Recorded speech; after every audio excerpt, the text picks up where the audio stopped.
আমার ছোট্ট বন্ধুরা, তোমরা সবাই কেমন আছো? আশা করি তোমরা সবাই ভালো আছো।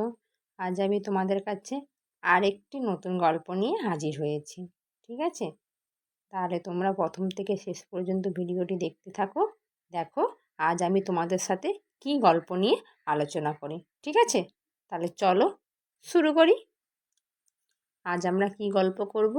কুকুর ও মাংসের টুকরো। ঠিক আছে? তাহলে চলো দেখি পরের পেজে কি ছবি রয়েছে। দেখো ছবিতে আমরা কি দেখতে পাচ্ছি, যে একটা কুকুর মাংসের টুকরো নিয়ে কি একটা নদীর সেতুর উপরে বসে আছে না? আমরা কি বলবো, যে একদিন একটা কুকুর কসাইখানার সামনে থেকে এক টুকরো মাংস মুখে নিয়ে যাচ্ছিল। হাঁটতে হাঁটতে সে একটা ছোট্ট নদীর উপর সেতুতে উঠলো। ঠিক আছে? সেই সেতুটা নদীটা পারাপার করার জন্য যখন সে সেতুতে থেকে নিচে নদীর দিকে তাকালো, তখন সে কি দেখতে পেল? তার নিজের একটা প্রতিবিম্ব দেখতে পেল। ঠিক আছে? কিন্তু কুকুর তো আর সেটা বুঝলো না। সে ভাবলো ওই পানির নিচে মনে হয় আর একটা কুকুর আছে, তারও মুখে মনে হয় মাংসের টুকরো আছে। তার মুখের মাংসের টুকরোটা মনে হয় তার নিজেরটা থেকে বড়। ওই জন্য সে কী ভাবলো, যে আমার ওই মাংসের টুকরোটাও চাই। ঠিক আছে? এই ভেবে সে কি এটা নিয়ে সে ভাবতে থাকলো কি করে ওই মাংসের টুকরোটা নেওয়া যায় ওই যে জলের নিচে যে কুকুরটা আছে। ঠিক আছে? তারপরে দেখো, যেই ভাবা সেই কাজ। তখন কুকুরটা কী করলো, নিচের কুকুরটার দিকে ঘেউ ঘেউ করে উঠলো জোরে। আর যেই ঘেউ ঘেউ করে উঠলো কী করলো, মাংসের টুকরোটা তার মুখ থেকে পড়ে গেল।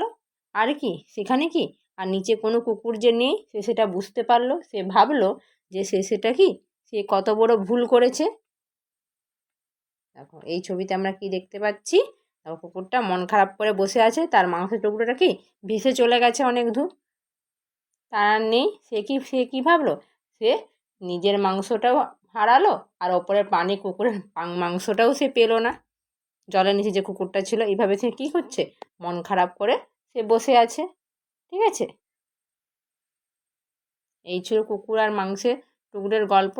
কুকুর বেশি লোভ করেছিল, ওই জন্য সে কোনো খাওয়ারটাই পেলো না। ঠিক আছে? তা চলো পরের দেখি নীতি কথা কী আছে।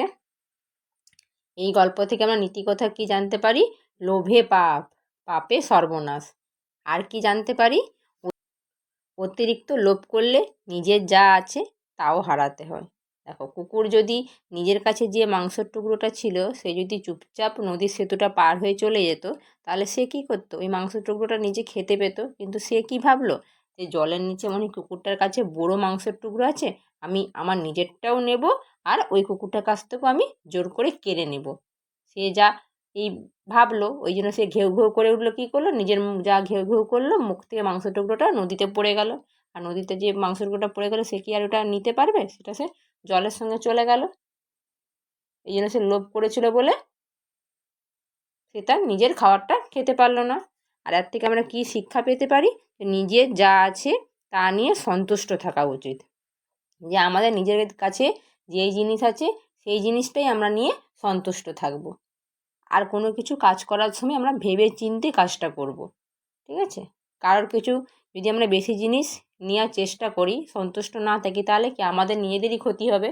যেমন কুকুরের ক্ষতি হলো, অন্যের জিনিসটা নেওয়ার জন্য নিজের খাবারটাই তার মুখ থেকে পড়ে গেল। ঠিক আছে? ওই জন্য নিজের কাছে আমাদের যা জিনিসটা আছে সেটার তার মূল্য বোঝা আমাদের উচিত।